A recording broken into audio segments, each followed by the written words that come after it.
The key to drawing highlights is value and contrast. An area on a paper will appear darker if everything around it is lighter in value, and it will appear lighter and almost shiny if everything around it is a lot darker. Now let me show you an example. I have a piece of paper here and two pencils. That's all I'm going to need.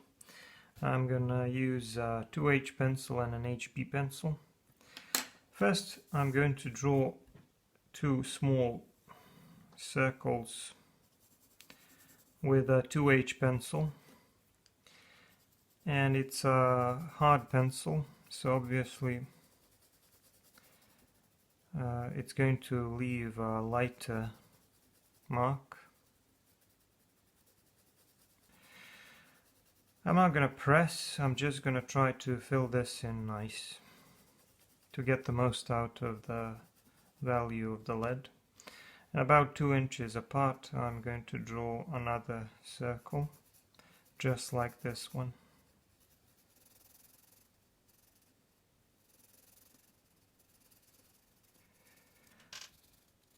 Alright, so we have two circles that are pretty similar in terms of size and also in terms of value. Now I'm going to grab an 8B pencil, which is a soft pencil, and I'm going to draw around this other circle, and let's see what happens.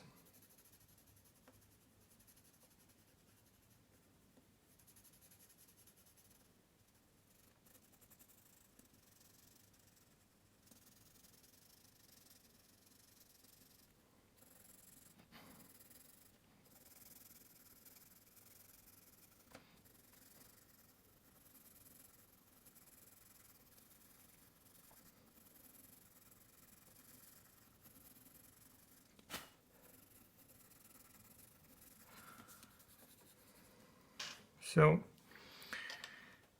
I've drawn around this circle with a softer pencil, which produces much darker value, and what you see now is that this circle here almost appears lighter than this one, because this one stands out from the or against the white of the paper, while this one is surrounded by a much darker value. The reason why I made this demonstration is to show you how important contrast is, and that is how we achieve highlights. So if, for example, I wanted to draw a highlight in an eye or on the lips, I would need to keep that in mind and to make sure that I reserve the white space for the highlight and just draw or put down enough value around it. Now I'm going to show you an example from a portrait I did, and we're going to see what that looks like on an actual portrait. Alright, I'm working on a portrait of a baby here, and I'm going to be working on its mouth now, and this is an opportunity to talk a little bit about these highlights, such as these reflections in the eyes, and we're going to have a couple of those on the mouth as well. So the key to achieving that is to have enough value around it so that they stand out. Sometimes they stand out a little bit more with a lot more contrast, like here. Sometimes a little bit less, like here on its forehead. But there are many ways to achieve this. Some people like to use a white gel pen. I sometimes use that in certain cases, but I much prefer just reserving the white space whenever possible, and here I can do that. So let's see how that's going to go. I'm just going to start working on the mouth, and then these are the white spaces that I'm going to try to reserve.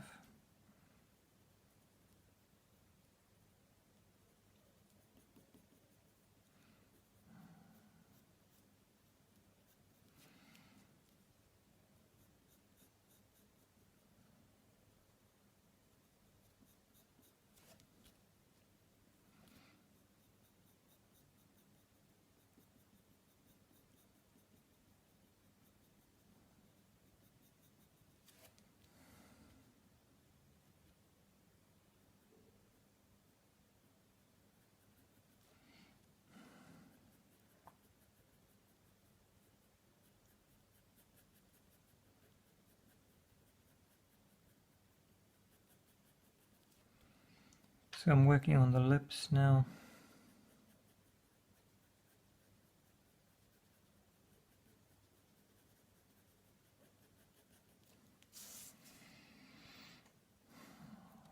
Before I start working on the mouth and the tongue, it's going to look a little bit weird for a short while, but we'll get there.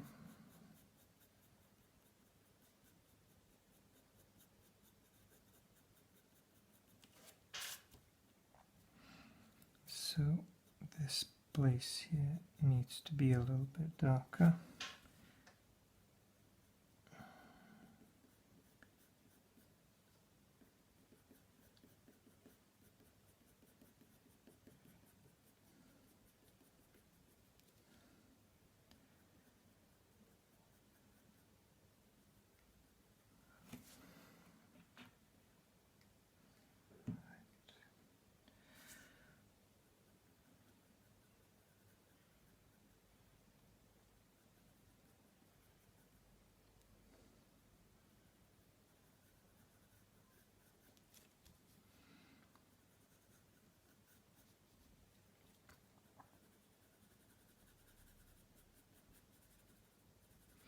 I'm using a black colored pencil, by the way. I do a lot of my drawings with a single black colored pencil, though I usually combine it with charcoal pencils. But here, as you can see, I'm mostly using a tapered stroke and just shading patiently, building up the value slowly. There's no hurry, and it allows me for a lot of precision.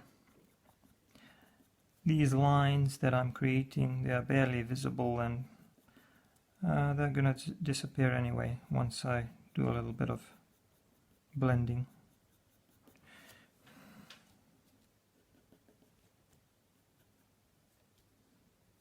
So this corner of the mouth is a little bit darker, and so the lips coming out from here and here are going to be a little bit darker as well, and getting lighter towards the middle.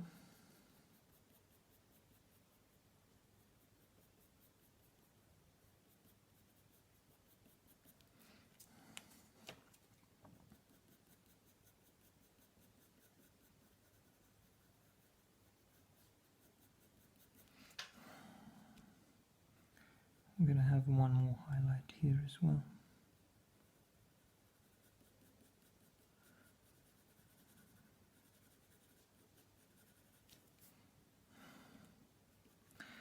It will also look a little bit better once I blend it in, because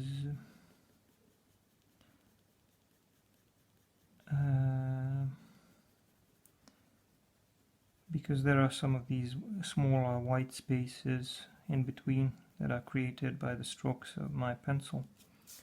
So I'm going to want to get rid of those almost entirely.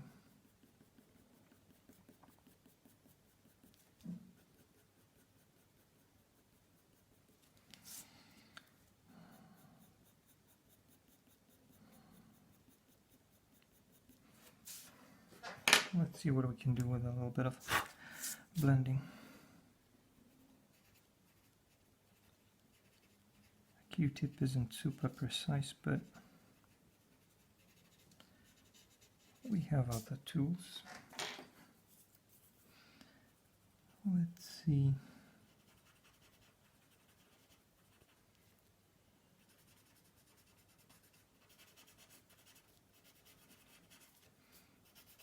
All right.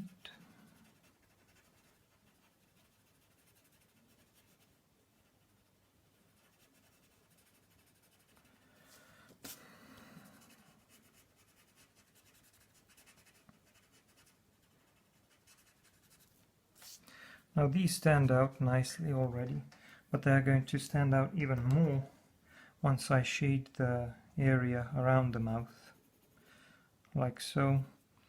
And once I shade the entire face, they're really going to stand out.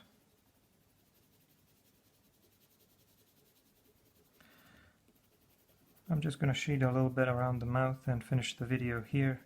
I just wanted to show you how I draw these highlights, but like I said, I definitely prefer reserving the white space or the white of the paper whenever possible, because that way the drawing looks best in real life. When you use a gel pen, sometimes there are some problems and it doesn't really look that good when you see it in real life.